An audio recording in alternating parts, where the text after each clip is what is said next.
Bonjour les amis, j'espère que vous allez bien. Heureux de me retrouver aujourd'hui avec vous pour cette pensée du jour. Maîtriser les mauvaises nouvelles. Alors, êtes-vous de ceux qui sont capables de maîtriser les mauvaises nouvelles?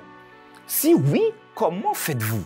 N'hésitez vraiment pas à nous le mettre en commentaire parce que très souvent, ceux qui regardent se disent « Waouh, mais c'est une pensée du jour extraordinaire, mais j'aimerais également, pour moi-même, maîtriser les mauvaises nouvelles. » Alors, donnez-nous vos recettes, nous abordons aujourd'hui ce sujet.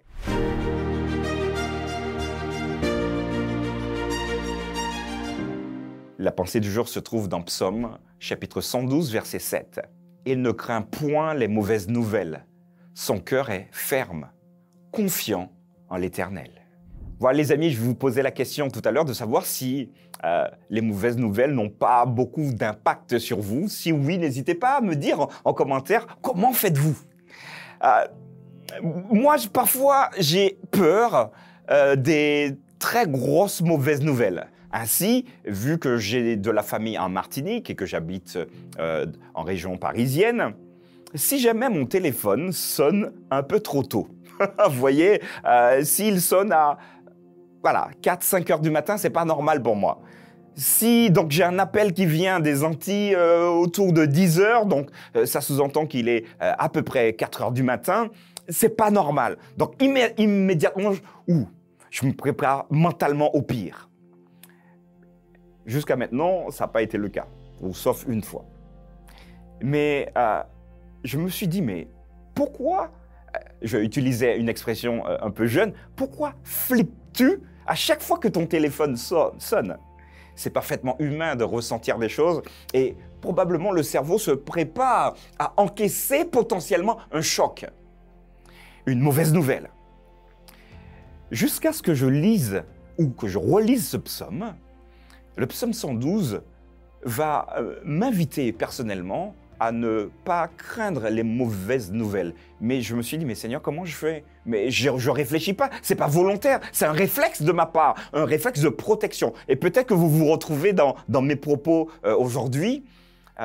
Êtes-vous de ceux qui ont peur des mauvaises nouvelles? Parfois même, on les fabrique tout seul.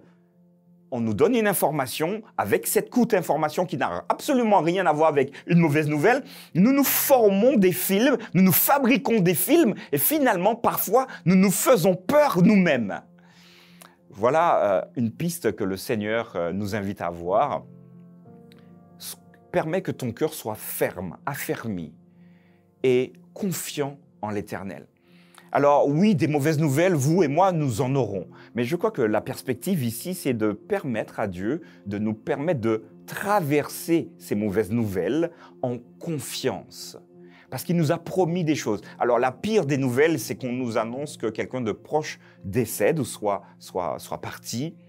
C'est, ou même une deuxième pire, surtout pour les parents, qu'on a agressé physiquement ou sexuellement vos enfants.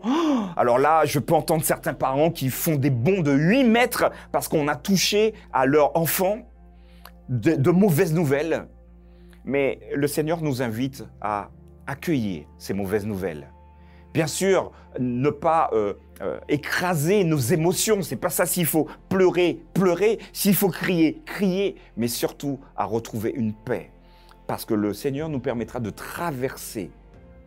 Et ça, c'est compliqué. J'ai encore en tête. Alors, du coup, là, je ne l'avais pas préparé, mais voilà, un homme où c'est sa fille qui a été abusée par quelqu'un.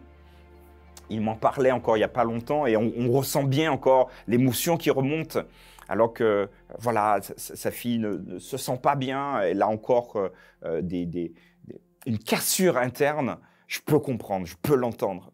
Mais je prie pour tous ceux aujourd'hui qui ont à traverser ce parcours délicat, mais j'aimerais simplement que Dieu puisse vous accompagner parce qu'il est le seul à pouvoir le faire, mieux même que les psychologues. Je n'ai pas dit qu'il ne faille pas les voir, voyez-les, mais continuez à avoir confiance en l'Éternel. Je vous encourage vraiment, ceux qui ont peur des mauvaises nouvelles, à pouvoir apprendre en amont, avant que les mauvaises nouvelles arrivent, à faire confiance en Dieu. Le cas échéant, une fois que la mauvaise nouvelle est bien présente, de lui dire, Seigneur, voilà, je ne pourrais pas encaisser ça. Permets-moi d'aller de l'avant. Ça nous donne un espoir, une espérance. Et ça nous évitera probablement de, parfois, comme ça arrive malheureusement trop souvent, à mettre fin à notre vie. Alors si vous êtes d'accord avec moi, n'hésitez pas à me le mettre. Si vous voyez dans cette pensée du jour un peu délicate également, j'aimerais vraiment vous encourager, ne baissez pas les bras et surtout demandez précisément l'assistance de Dieu pour vous permettre d'avancer, de traverser ces mauvaises nouvelles. Que Dieu vous garde.